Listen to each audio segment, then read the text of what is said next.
What is your most disturbing, scary, or creepy real story? A few summers ago, I went for a bike ride around midnight with a friend.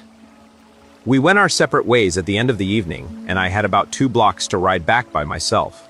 Because of construction, I had to ride on the sidewalk, but the streets were dead. But it wasn't a problem until right where I was about to turn left onto my street.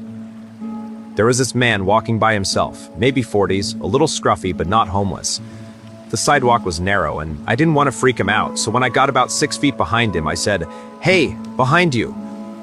And he turned around and gave me this super angry look. I turned down Mee Street, and he started to follow me, literally screaming about how I was a terrible person and he was going to kill me and all that.